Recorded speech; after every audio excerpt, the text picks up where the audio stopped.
Friends, have you ever felt lost in life?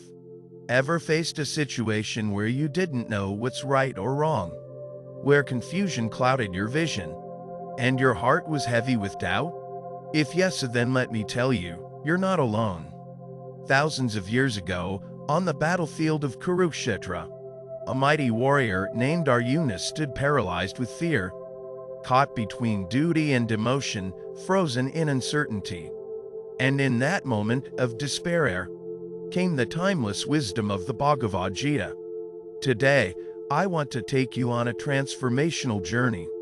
A journey where we'll discover 10 life-changing lessons from the Bhagavad Gita, not just ancient philosophy, but living truths that can shape our careers, our relationships, our purpose, and most importantly, our inner strength. This is part 1 of our powerful two-part series. So get ready, take a deep breath, and let these eternal words breathe fire into your soul. Lesson 1: Do your duty without attachment to results. Karma Yoga. Karma Nivet Hikaris, Mapi Hail Shu Kata Chana. Bhagavad Gita Tita 2.47. You have the right to perform your actions, but not to the results thereof. Let that sink in. We live in a world obsessed with results, marks, money, promotions, followers, fame came. But the Gita tells us don't chase outcomes, focus on the process. Because when you chase outcomes, fear and anxiety follow. But when you surrender to the process, excellence follows. Real life example. Take Sachin Tendulkar. He didn't become the god of cricket by obsessing over records. He focused on one ball at a time, one match at a time. Results came as a natural byproduct. In your job, stop obsessing over the next raise. Master your craft. In your studies, stop fearing the results. Dive into deep learning. When we let go of the fruit, we free ourselves from fear. Lesson: to control your mind before it controls you. For him who has conquered the mind is the best of friends. But for one who has failed to do so, the mind will be the greatest enemy. Bhagavad Gita 6.6. Your mind can be your greatest ally or your worst enemy. Most people today are slaves to their mind, scrolling endlessly, reacting emotionally, consumed by overthinking. But the Gita says master your mind and you master your life. Real life example. Look at Elon Musk. While the world mocked, doubted, and criticized, he trained his mind to focus on the mission, not the noise. Meditate, journal, practice silence. Stop reacting, start responding. Every time you say no to a distraction, you take one step toward becoming a warrior of the mind. Lesson 3: accept change as the only constant. Just as the boyhood, youth and old age come to the embodied soul in this body, in the same manner is the attaining of another body. The wise man is not deluded at that. Bhagavad Gita 2.13. Everything changes: your body, your emotions, your relationships, your career. Yet we cling. We hold on to people, positions, and past pains, and that becomes the cause of our suffering. The Gita tells us change is not your enemy. It's the nature of life. Embrace it, flow with it.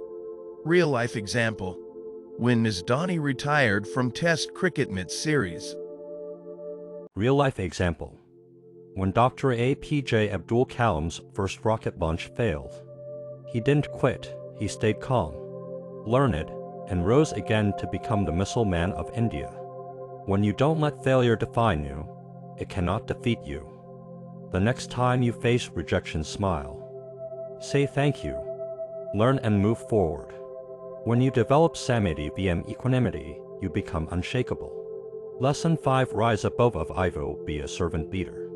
He who is free from ego, who is intelligent, who is satisfied with whatever he gets, who is free from envy, who is even-minded in success and failure, such a devotee is dear to me. Bhagavad Gita 12.17. Ego is the greatest barrier between who you are and who you can become. When the I becomes too big, the path narrows. The Gita reminds us the truly great are the truly humble. Real-life example. Look at Ratan Tata despite his empire.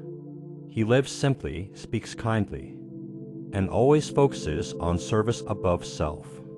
Leadership is not domination, it is dedication. In your workplace, don't seek titles, seek impact. In your family, don't demand respect, turn it with humility. The ego whispers, you are the best. The Gita whispers, be your best too. But don't forget, you're a part of something greater. Take a pause here, my friend. We've crossed 5 powerful lessons, and each one can reshape your destiny if you let it. The Bhagavad Gita is not a religious book, it's a manual for life. It's about your inner battlefield, your choices, your karma. It's not about worshipping Krishna, it's about awakening the Krishna within you. Let's continue. Lesson 6. Detach yourself from the outcome. Stay rooted in Dharma. Better to live your own destiny imperfectly than to live in imitation of somebody else's life with perfection. Bhagavad Gita 3.35. You are here to live your Dharma, your inner calling, your true path. Too often we copy others, we chase trends. We suppress our own passion to fit into society's mold. But the Gita says don't be a photocopy, be your own masterpiece. Real-life example. Sandeep Maheshwari left a high-paying modeling career to pursue his Dharma, motivating others. Today, he inspires millions. Ask yourself, what lights me up? What pain have I overcome that I can help others with? Don't live someone else's dream. Chase your own. Even if the world laughs. Because the day you walk your Dharma is the day your soul starts dancing. Lesson 7. Let go of desires that bind you. From attachment comes desire. From desire comes anger. From anger, delusion. From delusion, loss of memory. And from loss of memory, the ruin of intelligence. Bhagavad Gita 2.6-63. This is one of the most powerful psychological maps ever written. Desire leads to attachment. Attachment leads to expectation. Expectation leads to frustration. Frustration leads to destruction. And yet we're all craving more likes, more wealth, more validation. But the Gita says desire is a chain. Break free. Real-life example. Buddha left his palace because he realized external pleasures could never fulfill the inner void. He chose simplicity over luxury, peace over possession. Let go of toxic wants. Replace desire with discipline. Instead of asking, what can I get? Start asking, what can I give? That shift changes everything. Start with 5 minutes a day, no music, no distractions, just sit, breathe, watch your thoughts. As you go deeper, you'll realize you're not the storm, you are the sky. Friends, these first 8 lessons, they're not just philosophies. They are power tools for your mind, body, and soul. Imagine living without fear of results, mastering your mind, embracing change, leading with humility, following your unique Dharma. This isn't just motivation, it's transformation, and we're not done yet.